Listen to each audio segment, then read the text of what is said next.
Franklin, thank you so much for joining us. We really appreciate it, and we're happy to have you. And I've known you for, it's been like a year now since we've known each other, but we don't get to see each other much because it's all been through COVID after we met at Turning Point SAS. And I'm just really appreciative that you'd come on. So if you could tell us a little bit about your story to start off, I'm sure everybody would love to get to know you first. Well, Morgan, thank you for having me here. It is a great opportunity to talk about socialism and my experience to all your audience. And yes, I'm Franklin Camargo. I'm a 23 years old political activist who had to escape Venezuela 2 years ago after being expelled from my medical school while I was coursing my third year. And I was also accused of being a terrorist for professors, authorities from my university, and also some other political activists who support the government. Okay, so you've only been here for 2 years. Has it been hard to adjust, or has it been kind of natural for you being in Utah now? So the hardest thing has been the language. When I came here, I wasn't able to talk in English. I was using Google Translate all the time. But besides that, and some, of course, cultural difference, I have been very happy to be here all the time. There is a huge difference in so many things that I appreciate. I'm a privilege actually to be here. When people say that white people are privileged, I just say, well, people who live here in general, we are all privileged because we're in a beautiful nation with individual rights, a limited government that we have to work to keep that like that, and actually to reduce the size of the government right now in so many things. But in general, I would say that maybe America is a country that is perfect for me, for a person like me. I love that. Thank you. And I forgot to warn you as well that my camera is like behind over there, but you're right here, and it's so much easier to just like kind of look at you on the screen. So if it looks like I'm not looking at you, I apologize for that, but no worries. I'm looking at my screen so that I can have a better conversation with you. Your story is like amazing. And so I don't really want to pick a place where to start. Do you have a preference on where we could get started on just how this all happened for you at such a young age to come over to America? Is there a place you want to begin? Yes, I mean, in first place, I started to introduce myself in all the political and economic ideas because I could tell how my country was getting worse and worse. My dad, he's an economist, so he was always telling me the reason why centralizing the economy was bad, nationalizing businesses and natural resources was a horrible and immoral idea, and so many things. I actually also had the opportunity to come to the US for vacations when I was a kid, and that was the biggest influence for me to try to fight and change my nation and change my country, because I could see in firsthand the difference between a free society where individuals are independent and another society that was the society where I grew up and I raised, where the government controls everything and there is not a place for an individual, you know? So I also wanted to be a physician since I was a kid, and there were different reasons, right? First, I like the idea of knowing the human being, how a system works, how sickness and disease act in our bodies. That was very interesting for me when I was a kid. And also, of course, physicians and around the world are people who are paid very well. So that was my reasons. And I could tell that Venezuela was going bad, also morally talking, because when people asked me, why do I want to be a physician? I was always including this aspect, the economic aspect. And they were saying, no, but don't say that, because physicians should not care about money. And that was one of the first things I didn't like about how things were going on socially, morally, and economically talking in my country. So as I had the opportunity to come to the US and see how free market works, respecting private property and letting individuals to pursue their own happiness, were really good ideas that actually work and make countries great, make countries prosperous. I wanted Venezuela to become a country as successful as US. I started my political activism when I was 18 years old. I did everything that you can imagine, a political outreach. I gave a speech and talks in so many universities. Actually, I had a speech called Defending Capitalism. I participate, of course, in a peaceful protest in the street, where I was, of course, attacked by the National Guard, and I, as any other Venezuelan who had go to a protest, was a victim of the use of force from the government. And 3 years after that, when I was 21 years old, to be more specifically, in January 25th, I was expelled from my university because I directly refused the political indoctrination that the professors and authorities were promoting and supporting. After that, my case was really known in social media. It was posted by political activists in Venezuela. So the reason that the university used to expel me was that I was a terrorist, that I wanted to attack professors, that I wanted to fire classrooms, that I wanted to attack students, and so many lies that I was forced to leave my country. When the government is so big as is in Venezuela and control all the institutions, and the same government who actually controls the education, because the education in Venezuela is completely socialized right now, it's under the control of the regime. When that people is telling you that you're a terrorist and are accusing you of so many horrible things, the only option you have to save your life and to keep your freedom is to leave. And that's what I had to do. If you kind of make an idea, I was in my last day of my third year of medical school, and 4 weeks after, I was in Miami. So it was a very shocking action that I had to take, but actually I'm lucky that I did it, and now I can be here free and talking to you. No, I'm definitely thankful that you're here now and that you got out safely, considering what they did to you. Okay, there's a lot to unpack here. Can we start with, before you got to the university, can you explain, was there any indoctrination in the earlier grades and earlier school levels? Because in Cuba, I've talked to people who are maybe like teenagers in the 90s or early 2000s. And for that sense, you know, the regime has been in power for so long, they were able to really seep into the education system. So they really had a lot of indoctrination in the classroom. Did you guys have that, considering Chavez only came to power a couple decades ago? What was that like?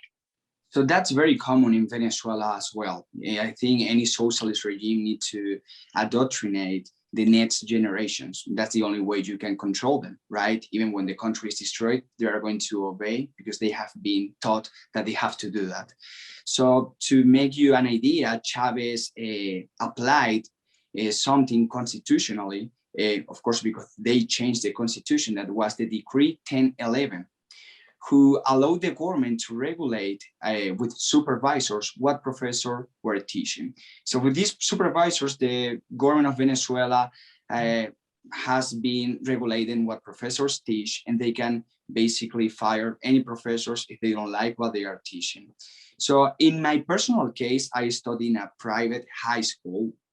So it was not under the complete control of the government. Nevertheless, you can see still the threat of the government. Private schools are scared to teach what they want, or scared to not follow the rules that the government are forcing them to take. There are so many stories that you can hear from other people that have different stories in public schools. I have cousins that have been in public schools, and it's a completely different story, where the government actually tries to indoctrinate kids and try to basically not teach objective theories in general, but what the government actually just want them to know. Interesting. Now, I'm a little thrown off. I'm surprised that there was private schools in the country. Did the left try and get rid of all of them, and there were just a few that were left standing? Because in America, even today, we're seeing more and more headlines. I've noticed this over the last couple of months. As more people try and get out of government schools, the left is getting more vocal about eliminating school choice, eliminating any aspect of a school other than public government school in our country. So did you guys have that kind of initiative there too? Yes, of course, even when there are so private schools that are not that private, and I think they are not that private because they are under some control and regulations by the government, it has been always a threat. You know, the government is always trying to nationalize some private schools. They have nationalized some private schools, and it's the same with some private universities. But there are, I mean, the regime has been in power by 2 decades, right? And you sometimes, even when Venezuela was a social democracy, 10 years previous Chavez, it is not easy to change everything just even in 2 decades. So you could see even some private schools, even some private universities that, of course, are not offering a really good education, because it is impossible because of all the conditions. But the government has been always trying to nationalize those schools, or trying to regulate them, nationalize them, etc. And just for giving you an example, if you want to study medicine in Venezuela, you cannot go to a private school. They have the monopoly of some careers. So even when you can see some private universities, there is not free education. I mean like freedom education at all. That's interesting too. So if you want to be a specific profession, you have to go to a government school and get government training. We don't have that in here. I'll have to look into that general concept. Based on your experience, I know you were younger in general and you were young when you left, but can you talk about the privatization of the economy? You touched on it with the education system and with certain professions.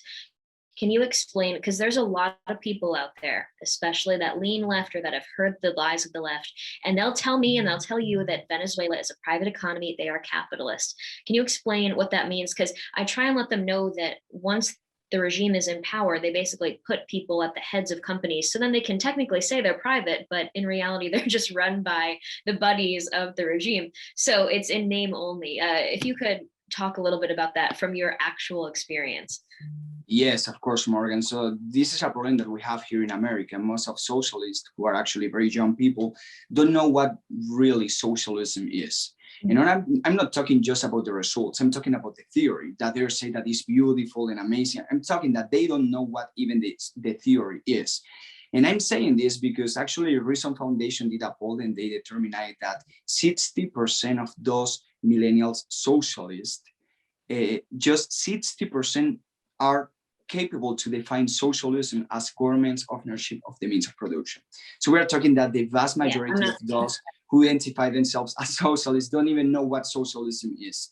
So if you read the Communist Manifesto, Karl Marx said that actually socialism is just a transition for communism, right? And he determined that by 10 points.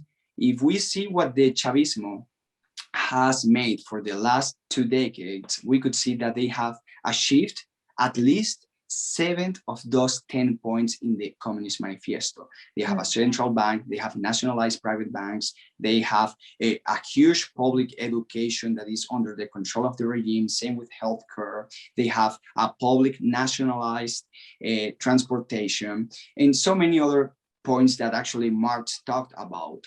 So when we're trying to reject and when we want to debate those socialists, there are 2 important things. We have to let them know how socialism doesn't work, and actually those examples like Venezuela, Cuba, Nicaragua, those examples that we have in the last centuries actually, and why they are socialist. Because yes, some of them are not going to reject the idea that 95% of Venezuelans are poor, but they are going to say that that's not socialism. We have to explain them why actually Venezuela is socialist.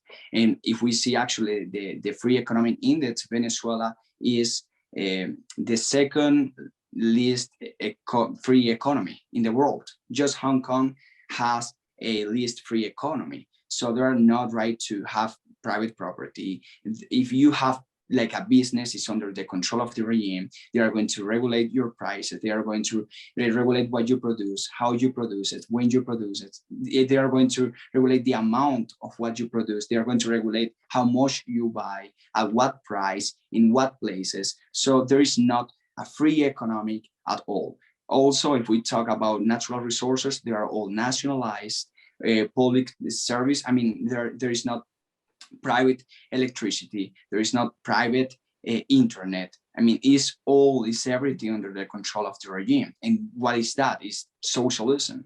And secondly, it's very important to talk also about the morality, because I think that most of people pursue this socialist dogma because of the morality. You know, they think that's a moral idea. And even some of them who don't support socialism, but they have some kind of collectivist philosophy. They think that they don't have the right to pursue their own dreams, their own happiness, their own goals. Even if they don't support socialism, in some way, finally, they are going to give up their individuality. So they are going to let the government control their lives. So I think that if we want to be free in long term here in America, if we want to keep capitalism alive, if we want to keep the principle that founded America alive, we need to talk about the morality. We need to say, you know what, me as an individual I have the right to pursue my own dreams. I have the right to work and to care about my family. The government doesn't have the right to take what I produce. And that kind of things are very important right now. Yeah, well, and the idea that it would be easier for us to hand over control of hard topics and issues to the government is just so short-sighted as well. People our age especially cannot imagine the repercussions of giving a higher power control over things that you need to survive in life. And that's really a strong pull for them. And I think your guys' stories really help that. Speaking of young people, I don't know if you saw the number. You said the Reason poll. There's a number from the 2020 Victims of Communism poll, and it says that only 5 to 6% of young Americans trust the government. And I thought that it was fantastic, because with that poll came that number, but also came the number of 9% or the number went from 40% to 49% from 2019 to 2020 of Gen Zers who want socialism. And overall, a majority of young people still want socialism. So the numbers are still in favor of socialism, but then only 5 to 6% trust the government. And these are really dark times right now, but I can't help but see those numbers and kind of like smile at the optimistic side of it, looking forward to it. I think that if we reach them with the right messaging, we really could win them over to our side, just to even embrace classical liberalism and capitalism. You know, if they're going to be soft Dems, fine. I'd rather do that, and we could debate it out. I'm fine with that. But speaking of young people again, you mentioned how you had to go to a certain college to become a doctor. What was it like being a young person for you and your friends when you're trying to figure out what to do with your life, with your career? Were there a lot of options, or was it very limited? There are not a lot of options, and there are not a lot of optimism and expectations. Of course, when you don't have a lot of opportunities, you just try to, be hopeful and have some kind of hope that makes you feel alive and happy. That's what individuals do. But just, imagine that a physician right now could earn, maybe if he's a recently graduated physician, $6 or $10 monthly. And let me tell you a story. I had a professor who is a physician, and she is right now getting her pediatric degree. She was one of the only ones who supported me when I was expelled from my college. And she sent me a message a month ago because she had COVID and she needed to take some medical exams, and she didn't have $60 to pay a medical exam. Even when she is a professor in a university, she's a physician and she is getting a pediatric degree, and she doesn't have $60 for paying just a medical exam. So I sent her the money, and she was so grateful. And so you can imagine how is the situation when actually we let the government controls everything. In Venezuela, we have a public healthcare, we have free healthcare, but right now they don't have the resources for a simply, medical exam right now. So what we have to explain to young people here is that if they don't trust the government, as you were saying, you don't want the government to control everything. You don't want to let the government tell you what to do and how to do it. Actually, it's the opposite. And I feel hope for that poll that you mentioned. We just have to explain them, like, look, if you don't trust the government, you should not let the government control your life. And but what politicians do is that they want to make you believe that without them you cannot live. Without a public health care, you cannot have health care. Without public and free education, you cannot be educated. Without a government giving you food, you cannot eat. And actually, Ayn Rand gave an amazing example. She said, if shoes become an individual right, in a couple of years, someone like me will come and say shoes are not an individual right. And people are going to say, wow, and how are poor people going to walk without shoes? The government makes us believe that without their help, we cannot survive. But actually, it's the opposite. We survive because of us. Government is not a productive organization. The mere reason of the function of the government, and it is right in the Constitution, is to protect our individual rights. That's it. After that, just with the right to life and private property and pursuit of happiness, we are the masters of our life, and we need to produce the things that we need to survive. But we don't need the politicians and the government to tell you what to do and to survive, etc. Yeah, it's so interesting too, because I've talked to young people in America about, government provided healthcare. And somebody that I care about a lot in life, I'm very close with them. They're a Bernie bro, and I love him still. But he was explaining to me, listen, I'd rather pay a little more in taxes and make sure everybody has healthcare, same for me and my family, than have to go through what we're going through in America. And I know our healthcare system really is damaged and needs to be reformed. But to have government take over control is just so damaging for us moving forward. Can you explain how, in a place where you have free healthcare provided by the government, that professor, that physician that you mentioned, still has to pay $60 for the exam? And she said she doesn't have the money for it. Yes, socialism starts to crumble when there are not more resources. When people say that they want free stuff, they actually don't mean that they want free stuff, because they are not going to use slaves for the things that they need. Physicians are paid, the people who work and build hospitals are paid as well.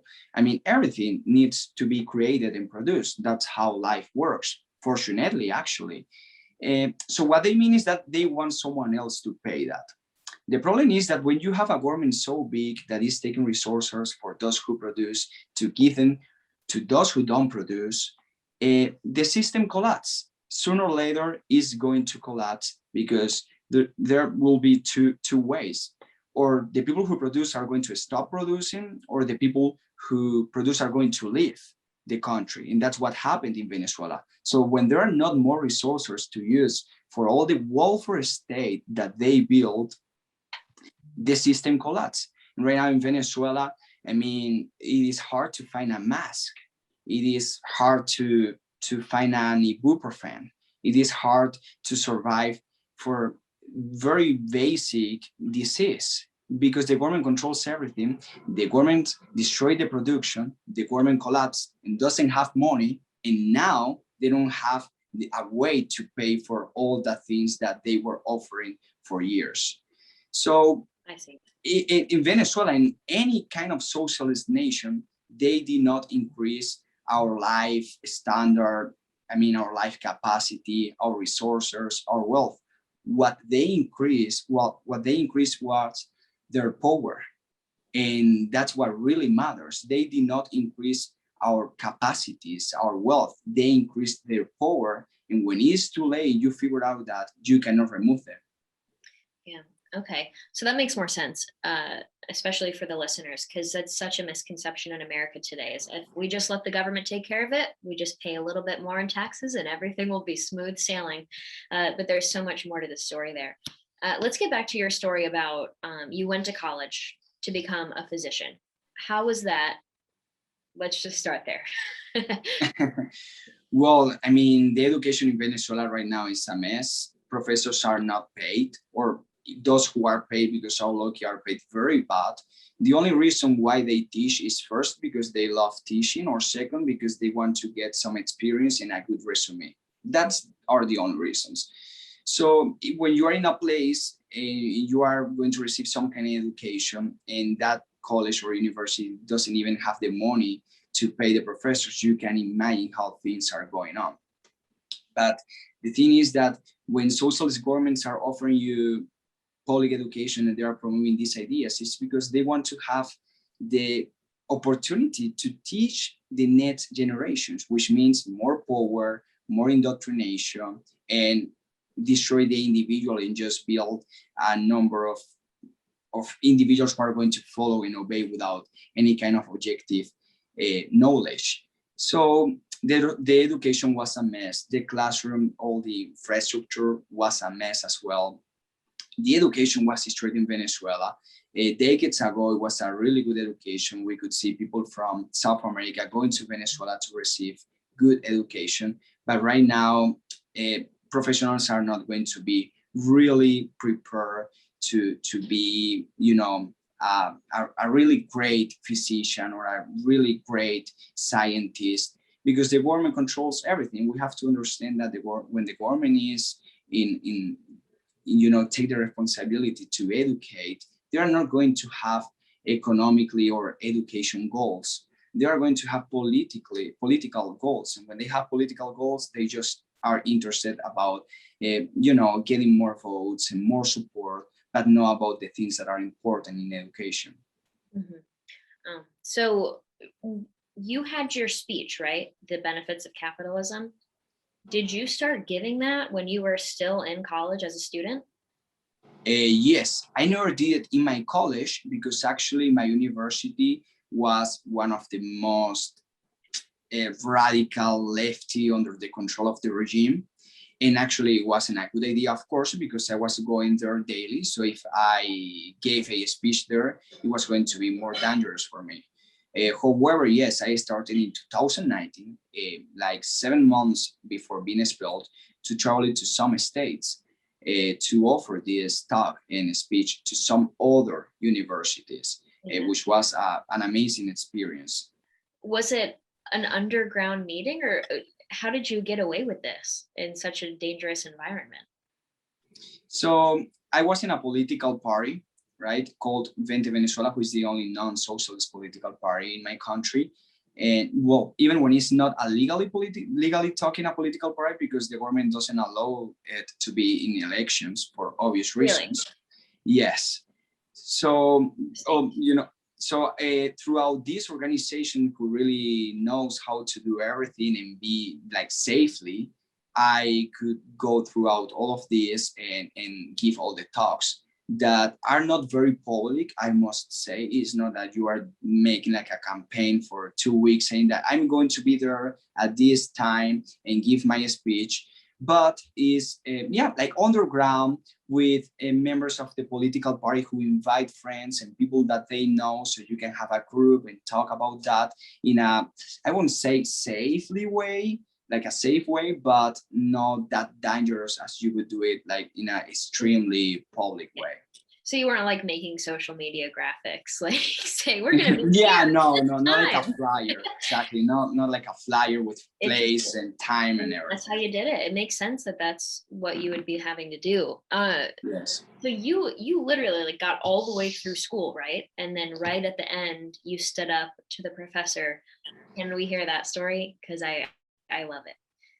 Yes, it was in my last year of my third year of medical school in Venezuela. Medical school is about 6 and 7 years. Actually, the year number 7th, that is the last one, you need to work basically for free by the government. Is the way to be grateful and say thank you for the government which paid you for all the education, right? So in this last day of my third year, it was a very controversial day. It was 3 days after Guaido was elected like the constitutional president, even when, of course, all the army doesn't obey him and doesn't recognize him as the president. So it was a very controversial day. They used this last day as a special day just to talk about politics. So a professor called Jose Angel Mesa and the director of the medical school called Lucilia Ortiz, they both were talking about how grateful we should be because of free education. We should be grateful to Chavez. We should say thank you to Chavez because if we are going to be a physicians are all because of them. And, you know, that kind of things. They were always saying like, In other countries, you could not be a physician, so you have to be grateful. You have to be glad for all these things that we are offering you. So in a very respectful way, I like to debate, I like to talk. I just stand up and started to say, like, I completely disagree. Actually, the main reason that we need free education tells you that the society and the country is going very bad. I mean, if I cannot pay for my private education, actually, even if I could, I wasn't able to go because there is not private education about medicine in Venezuela. So the main reason that we needed that, it talks very bad about the government. And I was just telling him, see, you are not paid for being a professor.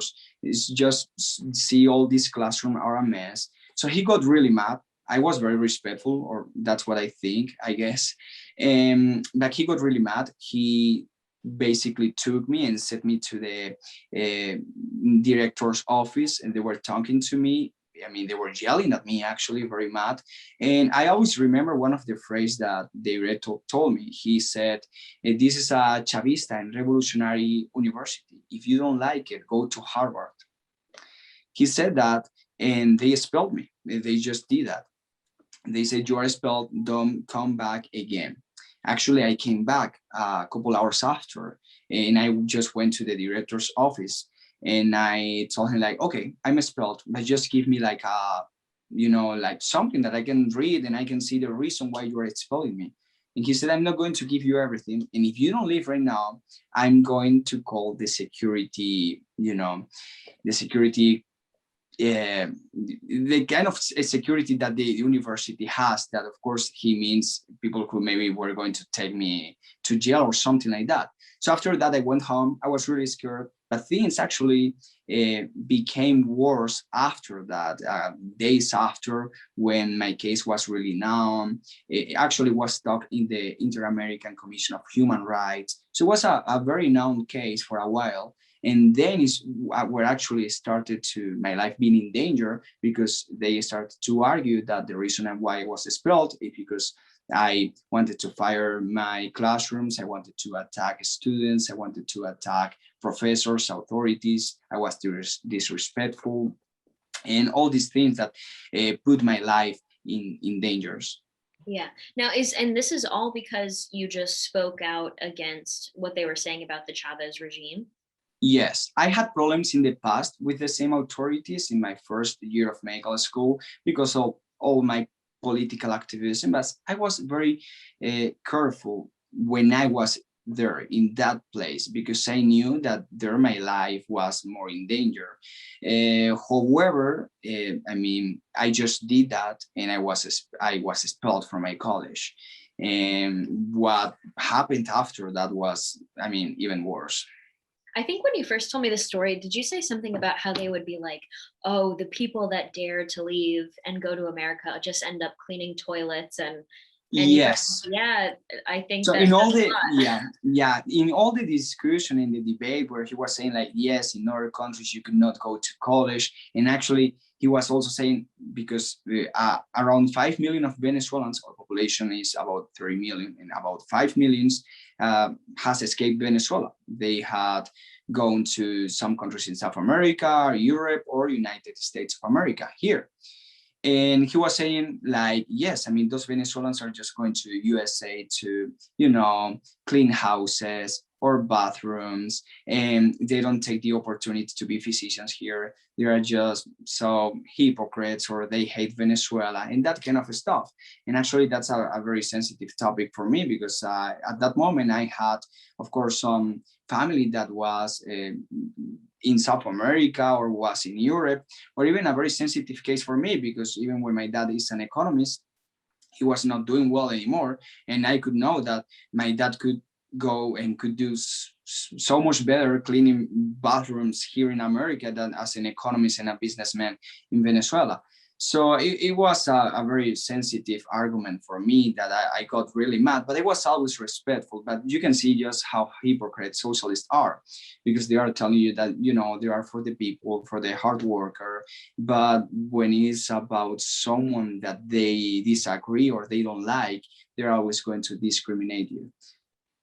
That's so they are shaming the working class. It's Yeah, fascinating. yeah. And the biggest lesson that I got out of it is like that says a lot that somebody's willing to leave your socialist country to go clean toilets in a country like America just for the ability to be free, the ability to grow and have more opportunity and make more money and provide for their families. Because I'm really into just the trends of countries in the West where one generation makes a sacrifice to work maybe a working class job, and then the next generation is lower middle class, the next one is upper middle class, and you see that trend. And that's really what we're seeing right now, where the Italian immigrants and the European immigrants that came over in the early 1900s, those generations now, while they were suffering so much, they did so much for their families today. And there's so many ungrateful Americans that can't see that and probably have no respect for what their ancestors went through. And I wish that we had greater appreciation for it. But really, for you, did you have allies on your side as you were being called a terrorist? How did that go down? Like, was your family like, shoot, we got to get you out? Or were they begging you to stay? What went down? So it was the scariest moment of my life, and I have no idea if I'm going to have a scarier one. I hope I won't. But yes, I was accused of being a terrorist, and actually throughout my political party and some people that I knew, I could hear that actually like arrest action was going to me. I mean, they were planning to do that to me. So I was very scared. I didn't know what to do because there was a huge risk of being arrested in the airport. And I mean, there were moments where I was receiving more than 45 calls every day on my phone. I was getting a lot of followers on social medias, but also hate message sometimes. So it was a very scary moment. It was very scary for my mom as well. As a woman, of course, they are more sensitive about these things. She was very scared. I remember she asked me if I regretted about what I did. Like, did you regret for what you did? And I was like, Mom, I mean, I don't, because that's how I am, you know? I'm not just going to be quiet and listen and everything. And I'm so glad that I did it for so many reasons. First, because I did the right thing. And secondly, I mean, now I'm here. I never planned to immigrate or to leave my country. But now that I'm here, all the sacrifices that I have done, but all the goals that I have and I know I'm going to achieve, but especially I know that, as you were saying, it is a sacrifice that you sometimes must do. And I know my future generations are going to be so glad that I came here and I have been working so hard. And even when it was not easy at the beginning, without knowing English, with so many hard things, I mean, I didn't know anyone here, so many sacrifices, but I did the right thing, and I know my future generations are going to appreciate it. Right. Well, I'm thinking of like your great grandkids are going to be like, did you know we had a family member that did XYZ? And it's going to be awesome. You kind of had a quick turnaround, right? So like the whole terrorist thing happened. You left the school. Didn't it happen like a month, or what was the turnaround to get you out of the country? Yes, so it was a month, and that's what I said. I mean, it was a very shocking situation. I remember in my second day, I was in a meeting with some people that knew about my case, some people from the Libertarian Party in Miami, actually, and they want to meet me, and they wanted to meet me, and I just went there. Some of them spoke Spanish because, of course, it's Miami, so many Cubans. There were some conservatives as well, and I went there, and I remember that someone was talking in English. I could not understand anything. I was just thinking. I was not even listening for a moment, and I was thinking like, what am I doing here? I mean, 4 weeks ago I was finishing my third year of medical school, and right now I'm in a place where I don't know anyone, in a place that I have no idea. I mean, I don't know, and it's a moment that I always remembered. I mean, it was something that happened so fast. I could not organize. I could not say bye to my friends. I could not say bye to my grandmother. I could not say bye to most of my aunts or uncles or cousins. I left my dog. I mean, it was a, a very hard Oh, not situation. the dog. I know, right? And It it always pulls happened. heartstrings. Yeah, Yeah. I remember with COVID, like remember when they announced that, oh, COVID doesn't affect kids, and now we know that COVID doesn't affect dogs. I'm like, That's the best news. oh, that makes my day. But really, we should care about the humans. But wow, Yes, yes. I'm so, because I know that like the creepy crawly arms of the government in a socialist regime, they are everywhere. So how did you get from that like point A to point B over a course of a month? Didn't you hide out in like a porta john? What was it? So so I was in my house. Then I also had to sleep in just 1 ounce house. I could say bye to her, not to the other ones, because yes, I was trying to hide. I was trying to keep myself safe. It was a very hard situation. I was always receiving advices even from people that are living here, and I received help also from Americans, and that's why I'm always saying that I'm a witness about how Americans help others without the government tells you to do it. You just do it because you want to do it, and that's how actually it should work, you know. But yes, it was the hardest moment of my life for sure. I had to sleep in my own house. When I went to the airport, I was so scared. I was just thinking like they are going to stop me in any moment, because that's something very common in Venezuela, that when people are trying to leave, if they were political activists or that kind of stuff, they are just arrested there immediately. And it was a very hard situation, but once I arrived to Miami, I mean, I felt safe after weeks. So it was a really great experience. I could feel like freedom and security in a very huge way. I honestly can't believe that you weren't stopped at the airport. That's fascinating, because you Yes. would assume that that would be the case, especially like when you scan your ID and when you try and show your credentials, and boom, they usually come and get you. But hey, you're here. You have a good story about the hotel in Miami that you went to, the book that was there. Yes, yes, Definitely that's tell that. true. So first I stayed in a Airbnb for a couple nights because I didn't know what I was exactly doing. I had to contact a lawyer for my immigration asylum case.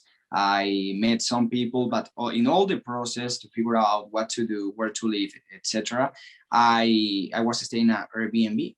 And just when I went there, the first thing I saw was a book, and actually was one of the most fantastic and amazing books, that is Atlas Shrugged by Ayn Rand.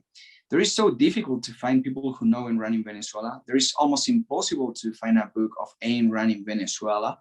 And in my first day in US, specifically in Miami, I saw a book of Ayn Rand and I said, well, I'm in the right place. So it was a very interesting story because actually Ayn Rand is my biggest intellectual influence. I also gave some speech about objectivism and the moral defense of capitalism based in Ayn Rand ideas in Venezuela. So it was an amazing experience what I had once I arrived in Miami and I went to the Airbnb and I saw that book. Wow. Oh, geez. So that's like a sign from. Yes, yes, I it love is. that. That's such a beautiful story, because I love Ayn Rand. We just take it for granted here in America of having a ton of books. Like I'm surrounded by books that have values around classical liberalism and capitalism, and sometimes those just aren't allowed. I've been seeing, you know how Amazon now is like banning the sale of certain books. I heard somebody say that we all need to start getting our own copies of the classics and just archives on our own, so that we don't have to rely on hoping to buy them once it gets really bad. But speaking of just how everything's going in the country, now you're in America. Let's talk about what you do first, and then I kind of want to touch on what's going on with all the issues today in this country. So what are you doing these days? So what I'm doing is I'm working with an organization called Bienvenido, that is a conservative organization focused on the Hispanic community. We want to work in the Hispanic community since 2 of each 3 Hispanics are voting Democrats, but we think that actually most of Hispanics are conservative and they they have some conservative values, so we have to focus on that. Some Hispanics just vote for Democrats because they think that what they should do just based in their race or their skin color or where they are from, right? So I'm very focused on that. I'm still improving my English. I want to apply to college at the end of this year and start next year, hopefully. And I'm always, having interviews and debates, especially in Hispanic television here in America. During the election and the campaign, I had more than 30 presence on TV, including Univision and Telemundo, that are the most known channels Hispanic here in America, having debates with Democrats and discussing interesting and very important topics for the Hispanic community. And that's what I like to do. I think my voice has some value for some people, and I'm always open to debate and to tell my story and explain why socialism doesn't work, why socialism is an immoral idea, and why we should focus to keep the values that founded America alive. Yeah, well, you really hit the nail on the head there in terms of you using your voice for this. Because I don't know if you knew this, but when I first started this, I was inspired by a study from Michigan State University. And it said that it's not a peer, or it's not a parent or a professor that's best at communicating opposing viewpoints and difficult to understand issues. It's actually best heard from a peer if you're trying to reach a young mind. And so that's not just opposing viewpoints, it's more so issues that people need to fully understand and comprehend in terms of why it's important in general, why it's important for their life, and why it's important for the people around them and the future in general. And so if you can think of one example where this is a good tactic to use, I would say it's the fight against socialism. It's better understanding what we're up against, and you using that concept, peer-to-peer communication, or I think the study called it peer rationale. That's really effective. And to know that we are the most effective communicators in this is also super inspiring. So I hope you don't stop. Have you done anything with El American? Am I pronouncing? I am really bad with pronunciation. Oh, El American? Yeah. Yes, actually, I have. When you say it. Yes, I have had some participation on their YouTube channel and some other things. There are a very good organization who are trying to promote these freedom ideas and capitalism in social media. They are very effective on that. Well, they have really good articles and a really good YouTube channel where they have really good discussions. Yeah, and I know people are worried there's obviously the border crisis that's going on, and people are quick to assume that everybody coming over is going to be more liberal. But in general, traditionally, people down south are more traditionally conservative. And I don't mean like, oh, red pilled or anything, but they're more family oriented, they're more religious, they're more traditional, and they're more community focused instead of seeing big government as the solution. And my bigger concern is like finding out that Kamala Harris is giving everybody books. Did you see this? Yeah. I just saw the headline yesterday that she's giving children's books. Every child that's in border custody right now gets a child's book written by Kamala Harris about heroes. And my concern is that they are building this growing narrative that conservatives and people on the right aren't welcoming of immigrants, and that the left is truly, the saviors of all the people that are coming. So we need to find a way to combat that. But given everything going on in the country right now, I mean, we have Black Lives Matter. They're calling themselves trained Marxists, the founders of that organization. They have $90 million, Franklin, that they were given in 2020, these donations. So I was listening to an interview with the Black Lives Matter founder, and it talked about how they want to go from being known as a group that just rallies and riots in the streets whenever somebody is killed by police, to then being instead known for the serious work, the legal work, the lobbying efforts that they're doing. So they want to take that $90 million, but they don't want to waste it. They want to build infrastructure and then be worthy of that money and spend it in important ways. And that's what I think we need to be aware of as people who don't believe in Marxism, who believe in the complete opposite of it. What's your analysis of what's happening right now? It's undeniable, the growth of the radical left. And I'm talking leftists, not liberals. I think there's a huge difference between a classic Democrat, a classic liberal, and a radical authoritarian leftist that actually wants the government to control the economy. Can you give your synopsis on what America's dealing with right now? Yes, well, yes, I think America right now is a victim of very smart organizations that have been working for decades. Because even when Black Lives Matter is kind of like a new movement, they are using ideas, and some people working there have been doing this for even more years. In Black Lives Matter, I said there are very smart people, because just see the name of the organization, Black Lives Matter, who are going to reject that idea. I mean, of course, Black Lives Matter. Yeah, white people, white lives matter as well. Everyone lives matter. So if you reject that movement, you're immediately a racist who hate Black people and who don't want Black people to be alive. So they are very smart using that kind of speech. And that's why during all the protests last year, I saw even some conservatives or people who are not, leftists, supporting the Black Lives movement, the Black Lives Matter movement, saying, yes, donate money to them. We need to fight against racism. We need to support this movement. And I was just like, wait, do you know that the founder is a Marxist confess? I mean, she supports Marxism and she wants to destroy what founded America. I mean, she said that openly. She has pictures with Maduro, who is the dictator of Venezuela. But they are so smart that they use this name, and those who are not very into politics, into know about all these topics, they just, okay, yes, Black Lives Matter, of course, they matter, and they just support them. And Antifa is kind of the same. They are saying that they are not an organization. It's just an ideology. So do you oppose fascism? Oh, yes, I do. Okay, so you support the movement. No, I don't support the movement. I don't support looting a business. I don't support Bernie Sanders. I don't support radical socialism. So they are very smart. And right now, America is a victim of that. And most of the people who support them are also young people. And they are also being supported by a lot of big companies, who made me sad, because the reason why big companies exist is because of free markets. But sometimes big companies are sometimes more interested in getting socialism, because socialism means that they are going to destroy small businesses who are a competition all the time.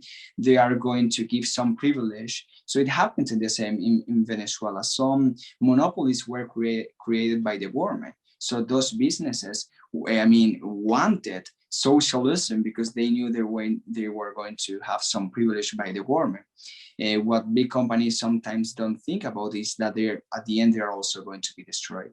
So the biggest thing that we can do is that kind of things, to talk and try to explain people what Black Lives Matter really means, what Antifa really means, how can we face them. Is with ideas, is with working really hard and make people and young people understand why they are promoting bad ideas who can destroy their lives immediately. Yeah, well, and those two groups specifically are just at the strong point of the riots that we've been seeing. And I'm from upstate New York. I don't know if you knew that. Now I'm in Texas.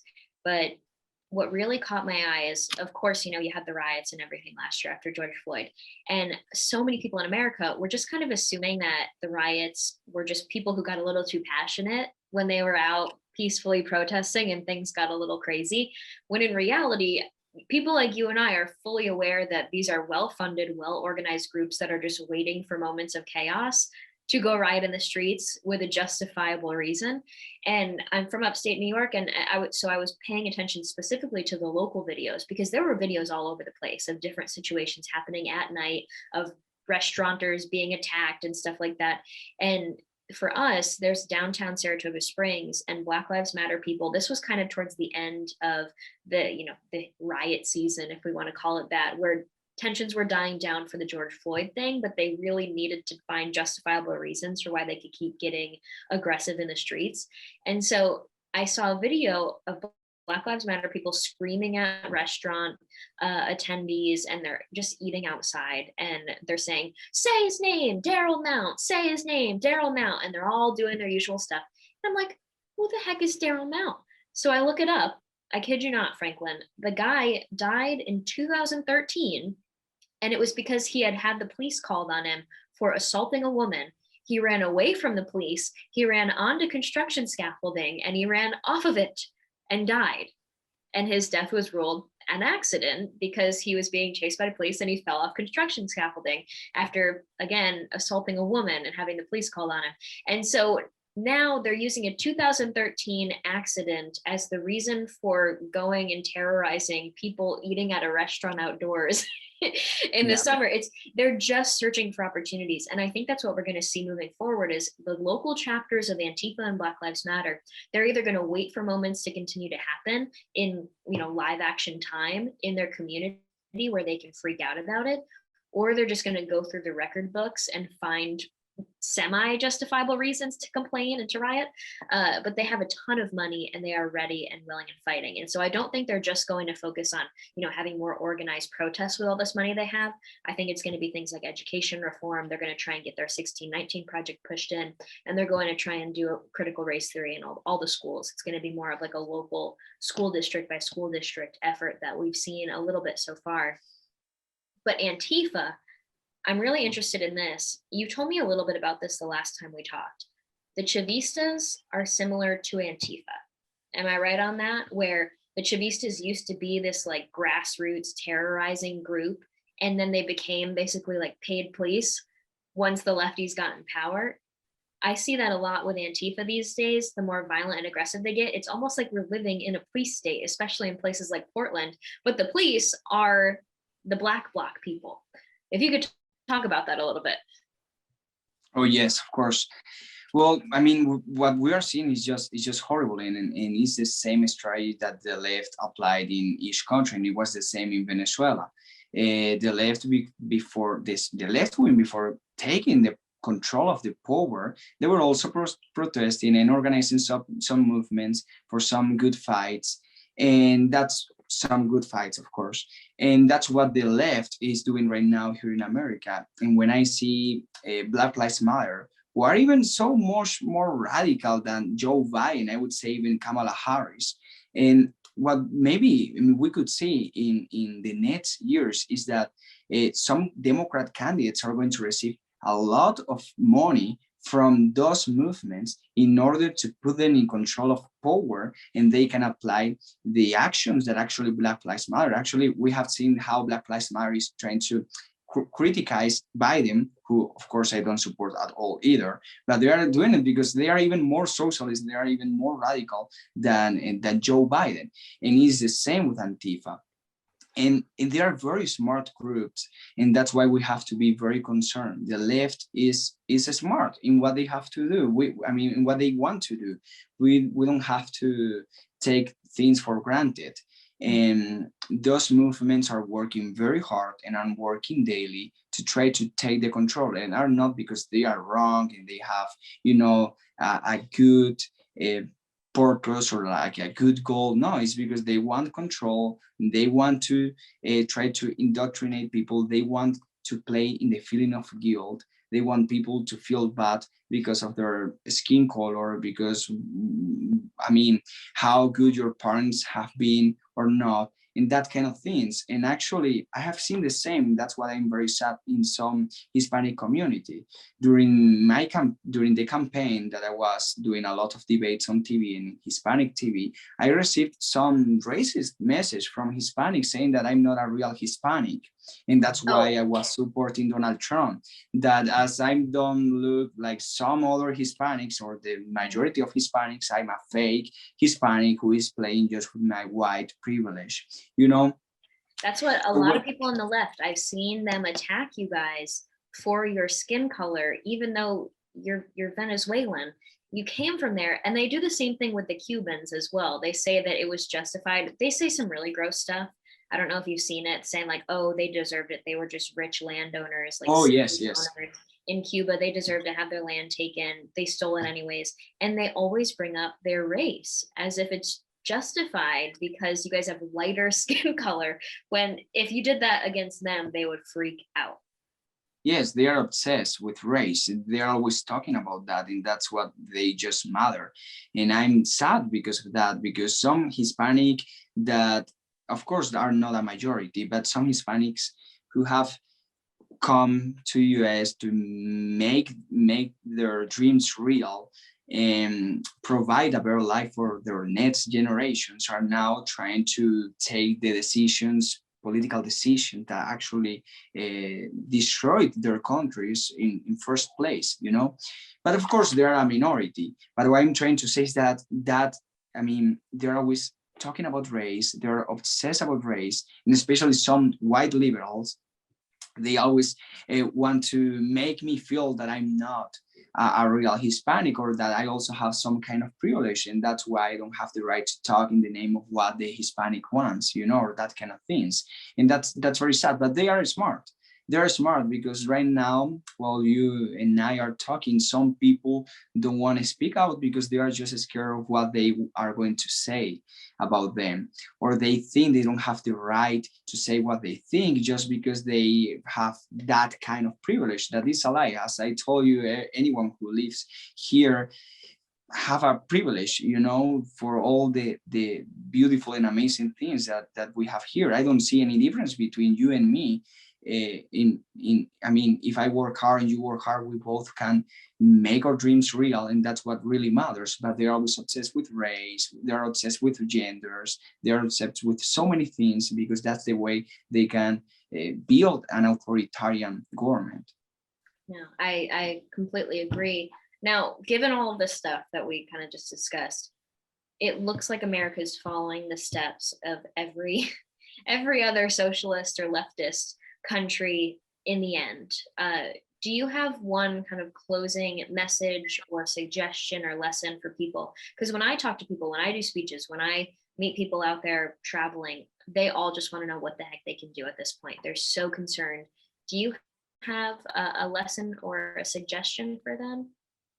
Yes, I mean, two things. First, always speak about facts and try to educate yourself. So that's the best way you can teach others, or you can debate others, and so many people can learn from us every day. I know that in the place I have been working, or the people I have met, I have taught a lot of people about how socialism really sucks, and that they don't really want socialism, and most of the times they don't know what socialism is. So let's learn, let's read, let's know some facts so we can teach them. And secondly, morality. We cannot fight against an idea if we think that idea has good intentions, you know. I don't like when some conservatives say, well, you know, socialists, they have good intentions, it just doesn't work. I know, I mean, some supporters who don't know what socialism really is could have some good intentions, but socialism as the idea, it doesn't have good intentions, not at all. They want to control the individual. So let's talk about the morality speech. Let's say that, you know, the government doesn't have the right to take our property. Let's say that we have the right as individuals to pursue our dreams and to care about ourselves and about our family. I have the right to, you know, to say that I want to be rich and I want to create wealth and I want to be productive. Let's talk about that, because if we accept the idea that socialism is moral but doesn't work, there is no way we can win this fight. We have to understand that socialism is evil, and we need to talk the moral speech, because most of individuals are always trying to pursue a moral code, even those who are not really good people, but they just have a wrong moral code. So let's talk about morality. Let's talk about what founded America and why America was and is a moral country. And that kind of things are going to help us a lot in debates and to try to convince people. That's really good. And I always bring that up too, because I think I mentioned earlier, there's a huge difference between an actual Marxist, socialist, or communist, a leftist, if you will, and somebody on, you know, in our generation who thinks they want socialism, but would not actually support those concepts if they understood. So like when you look at 70% of young Americans say they would vote for a socialist, and then the same poll says 5 to 6% of them trust the government, the damage that the conservative movement is doing is grouping the very misled and well-intentioned young people in with the actual evil socialists, because they are not good people. They have seen what socialism has done and they are still advocating for it. And I think it's like the flat earthers of economics, honestly. And so to group our generation who just want to help people and are falling for the lies of the left with the actual radicals who have bad intentions, it's not good for us. Each group deserves a separate approach to Yes. messaging. And I love that you're taking that on. The more people that can say that in an effective way to conservative leaders and people who lead in determining the messaging, the better. So please never give that up. Please, Franklin, never give it up. Yeah. But thank you so much for coming on to this. I really appreciate it. And, you know, like I said, we used to do these testimony videos on a 5 to 7 minute basis, and they did super well. But people had, this has been the #1 most requested thing, a podcast where we have 1 hour discussions with people. So I'm just really thankful that you wanted to be on. Thank you. Let us know if you ever need anything, and I hope you have a great week. Thanks for coming on. Thank you. Thank you for having me. Have a great day.